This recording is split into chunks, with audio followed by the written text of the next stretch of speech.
And so children are something that I really love, and so I like to get fun things together, and so this is one of my fun things. This is my screaming monkey.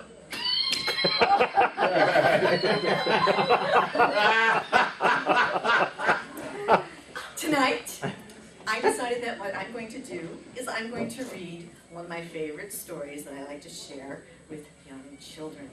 It's called Walter the Farting Dog.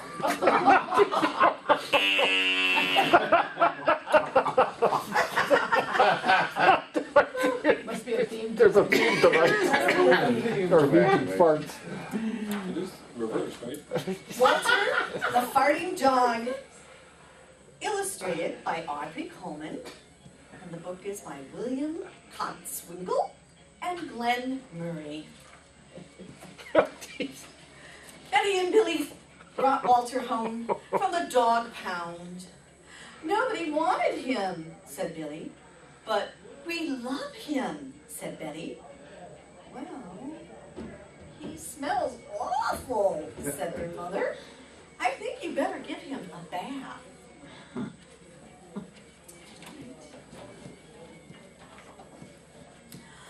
Mother walked in and said, he still smells awful. And that's when they got their first clue. The telltale bubbles in the water.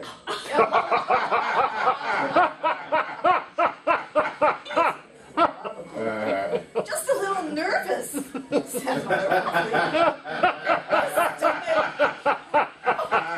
Must be upset.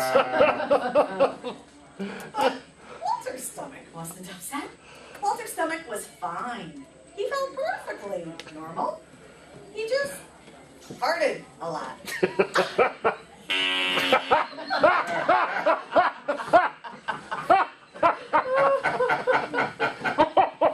did it when he bathed. He did it when he played with Betty and Billy. And he did it when he walked around the house.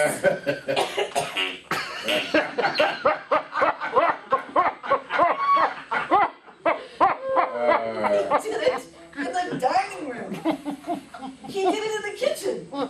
And he did it in his sleep.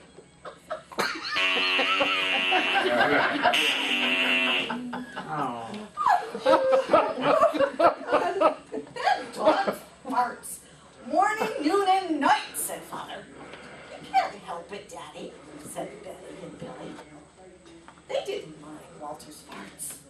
So, what if he farts? Billy said to Betty when they were alone in their room with Walter. Betty agreed. Walter agreed too. He sat there, looking innocently around, farting.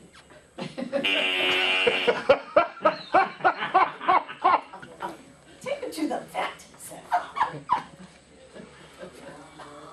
Farting, said the vet, or rectal flatulence, as we say in the medical profession, prescribe a change in diet. They gave Walter every kind of dog food. He farted. They tried him on cat food. They gave him hot dogs, hamburgers, lettuce, tomatoes, sandwiches. They gave him fried chicken. They gave him rabbit food.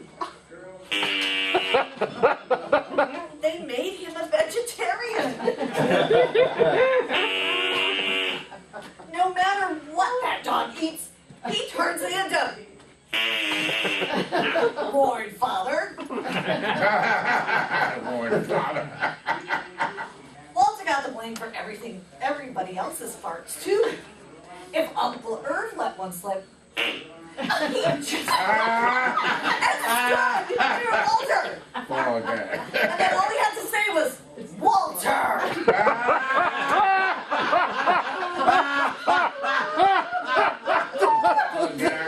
Everyone was poor Walter! Oh, God. He has to go back to the pound, said Father. No, Daddy, please, begged Betty and Billy. Don't send Walter away. He goes tomorrow, said Father. They pleaded. Walter farted. And was all over, that night Betty and Billy cried in their beds, and Walter looked at them unhappily. "Oh, Walter," said Betty, "you've got to stop farting. Because Father is going to send you back to the pound tomorrow," said Billy. Walter knew how serious the situation was. He'd never seen Betty and Billy ever again. He resolved to hold in his farts forever. When Betty and Billy fell asleep, he walked down the kitchen to see if there was anything around to eat. He managed to open the cupboard door with his nose and found a 25-pound bag of low-fart dog biscuits the vet had prescribed for him, which made him fart even more.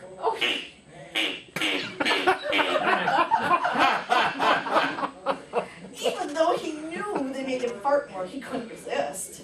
He ate the entire bag. "Very tasty," said Walter to himself. But then he went and lay down on the sofa. A gigantic gas bubble began to build up inside himself.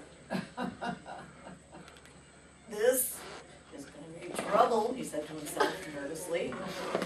He was afraid of what might happen if he let it go. He thought maybe the house would explode. So he kept it in. It wasn't easy. In fact, it was sure. He had resolved never to fart again. His future depended on it.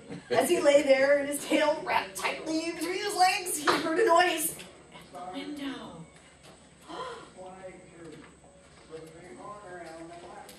He watched it slowly open. A pair of burglars came through. They dropped silently to the kitchen. In the kitchen.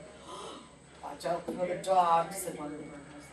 "He won't bite," said the other. "He's a wimp."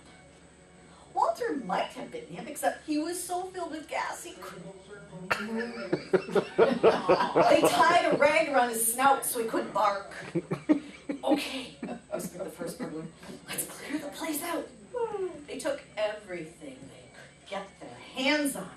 Walter wanted to stop them, but he was having unbearable gas pains. He rolled on his back, and he waved his paws in the air. He gnashed his teeth. "We've got it all," said the second burglar. "Let's go." Then, that's when Walter let it fly. It was the worst fart of his life. It made a tremendous noise and shot him across the room. Hideous clouds filled the air. The burglars clutched their throats, unable to breathe. With tears in their eyes, they raced for the window. They tried to grab the bag with all the valuables in it, but their arms were too weak. "Let's get out of here!"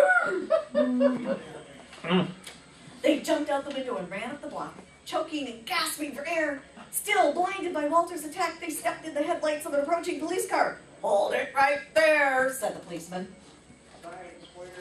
When Mother and Father came down in the morning, they found the open window, and they saw the bag with their valuables in it, and Walter was sitting beside it. He had the bag tied around his snout. You'd have to say he looked heroic. "He saved the silverware," cried Mother. "He saved the VCR," cried Father. "Good dog, Walter. You're our dog, even if you do fart all the time." So the family learned to live with Walter, the hero dog. And that's the end of our tale.